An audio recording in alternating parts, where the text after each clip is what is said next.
Number 7. NFL's decision to suspend Mr. Ellison creates a double standard for what is acceptable on-field conduct, Quirk said. The league insists that officials are held to a high standard, but others involved in the game are held to no standard. Apparently, the NFL accepts and condones a culture where players, coaches, and teams can use racial slurs and profanity toward each other and at officials. Quote, music played in locker rooms and in the stadiums before the games include racial slurs and references to sexual violence with impunity. Let's just pause right there. That's the exact same wording that was in the lawsuit at Baylor University. Sexual violence with impunity. It's not an isolated event. It's rooted in the game. And this is nothing new. This is roughly 200 AD, talking about gladiator events. No, indeed, in every kind of spectacle, he will meet with no greater temptation than that over careful attire of women and men, that sharing of feelings and that agreement or disagreement over favorites fan the sparks of lust from their fellowship. So what is adultery?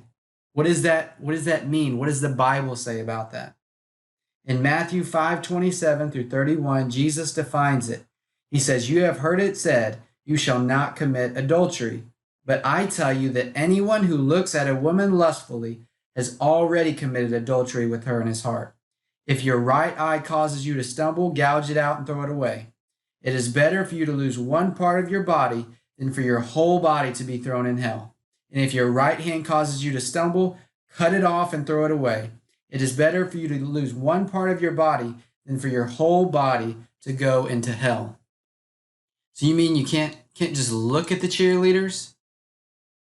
Here's the other issue. You may not know this, but cheerleading was created from the first football match in 1869. And here we are, 100 years later, there's little girls drawing little cheerleaders in short skirts. So not only are we sending our sons to destroy their brain cells, but then we're dressing our daughters in immodest clothing and having them cheer it on. Talk about perversion. And then we're doing it in the name of Jesus on top of it. So what does 1 Timothy 2:9 say? 1 Timothy 2:9, Paul is encouraging the believers. He says, "I want women to dress modestly." So here's another command that we're breaking in the spirit of football. With all this negative information, I feel like we're due for something positive. So this is a coach who took at least one right stand. And the backstory is he was sitting in a church and a pastor was preaching the truth in his heart. He wasn't showing favoritism. And he said this, he said, "Nothing tells you more about a man than what you see in his wife." Now this coach took that statement and ran with it. And he actually left football at the height of his career because he saw what was missing in his wife.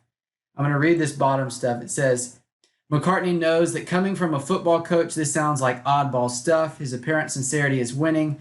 This is a Sports Illustrated interview, just so you're aware. "But as with any person of outsized convictions, you must wonder if he has gone off his head. What in the world had he been thinking about up in this office? Wasn't he diagramming plays? How had he gotten his bowl-bound team to 10-1? At one point in the interview, struggling to make a point, McCartney sprang from his chair and took a Bible from a cabinet. It was stuffed with notes, scraps of paper, junk. You realize that his fervor had carried him to another realm, perhaps made him useless for this one."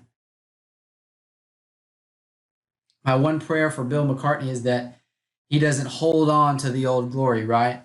It's obviously, it's taken from him, so he needs to look towards Christ and the glory of Christ and pursue him with all his heart, and we must do the same.